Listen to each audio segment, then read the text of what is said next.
They say that parenting is like dancing. You take one step, your child takes another.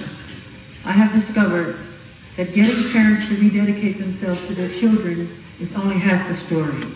The other half is preparing the children to reaccept the parents. When I was very young, remember that we had this crazy mutt. I remember we had this crazy dog, it was a mutt dog named Black Girl. And she was a mix of wolf and retriever. Not only wasn't she much of a guard dog, she was such a scared and nervous thing that it is a wonder that she did not pass out every time a truck rumbled by or a thunderstorm swept through Indiana. My sister Janet and I gave that dog so much love, but we never really won back the sense of trust that had been stolen by her previous owner. We knew he used to beat her.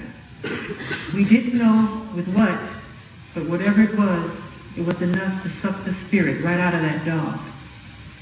A lot of kids today are hurt puppies who have weaned themselves off the need for love.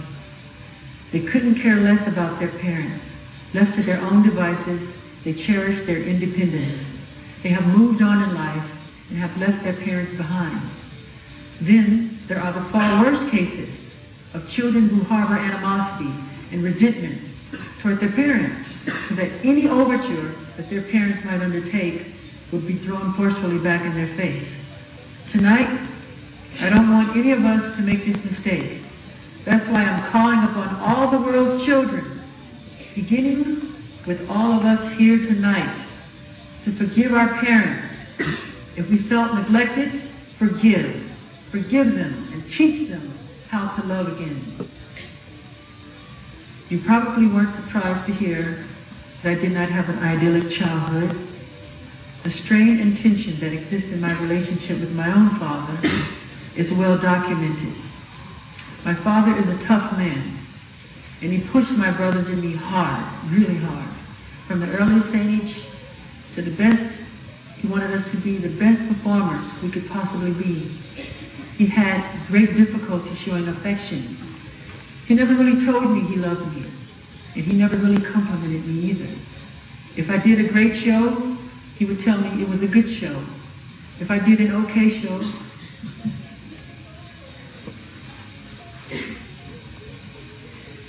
he would say nothing.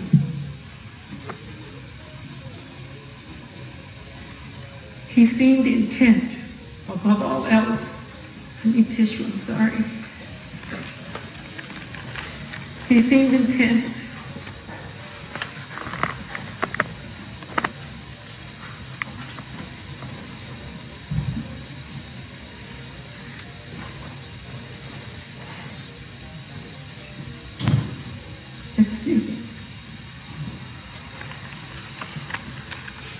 He seemed intent, above all else, on making us a commercial success, and that he was more than adept.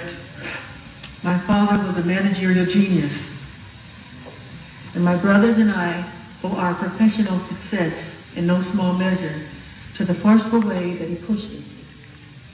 He trained me as a showman, and under his guidance, I couldn't miss a step. But what I really wanted was a dad. I wanted a father who showed me love. And my father never did that. He never said, "I love you," while looking at me straight in the eye. He never played a game with me. He never gave me a piggyback ride. He never threw a pillow at me or a water balloon. But I remember once when I was about 4 years old, there was a little carnival, and he picked me up and put me on a pony. It was a tiny gesture, probably something he forgot 5 minutes later, but because of that one moment, I had this special place in my heart for him. Because that's how kids are. The little things mean so much. They mean so much. For me, that one moment meant everything. I only experienced it one time, but that one time made me feel really good about him and about the world. But now I am a father myself, and one day I was thinking about my own children, Prince and Paris, and how I wanted them to think of me when they grow up. To be sure, I would like them to remember how I always wanted them with me, wherever I went, how I always tried to put them before everything else. But there are also challenges in their lives, because my kids are stalked by paparazzi. They can't always go to the park or to the movies with me. So, what if they resent me when they grow older? What if they resent how my choices impacted their youth? Why weren't we given an average childhood, like all the other kids, they might ask? And at that moment, I pray that my children will give me the benefit of the doubt, that they will say to themselves, our daddy did the best he could, given the unique circumstances that he faced. He may not have been perfect, but he was a warm and decent man who tried to give us all the love in the world. I hope that they will always focus on the positive things, on the sacrifices I willingly made for them, and not criticize the things they had to give up, or the errors I've made, and will certainly continue to make in raising them. For we have all been someone's child, and we know that despite the very best of plans and efforts, mistakes will always occur. That's just being human. And when I think about this, of how I hope that my children will not judge me unkindly and will forgive me, forgive my shortcomings, I am forced to think of my own father, and despite my earlier denials, I am forced to admit that he must have loved me. He did love me, and I know that. There were little things that showed it. When I was a kid, I had a real sweet tooth. We all did. My father, he did try. But my favorite food to satisfy my sweet tooth was glazed donuts.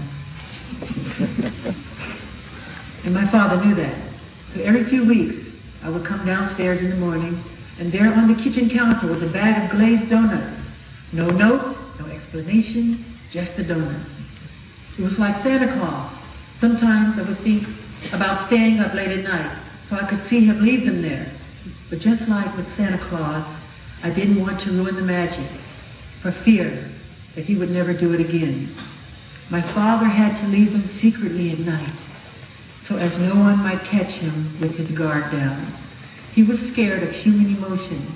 He didn't understand it or know how to deal with it, but he did know donuts. When I allow the floodgates to open up, there are other memories that come rushing back. Memories of other tiny gestures, however imperfect, that showed that he did what he could. So tonight, rather than focusing on what my father did not do, I want to focus on all the things he did do, and on his own personal challenges. I want to stop judging him. I have started reflecting on the fact that my father grew up in the South, in a very poor family. He came of age during the Depression, and his own father, who struggled to feed his children, showed little affection toward his family and raised him. He raised my father and his siblings with an iron fist. Who could have imagined what it was like to grow up a poor black man in the South, robbed of dignity, bereft of hope, struggling to become a man in a world that saw my father as subordinate? I was the first black artist to be played on MTV. And I remember how big a deal it was even then, and that was in the 1980s.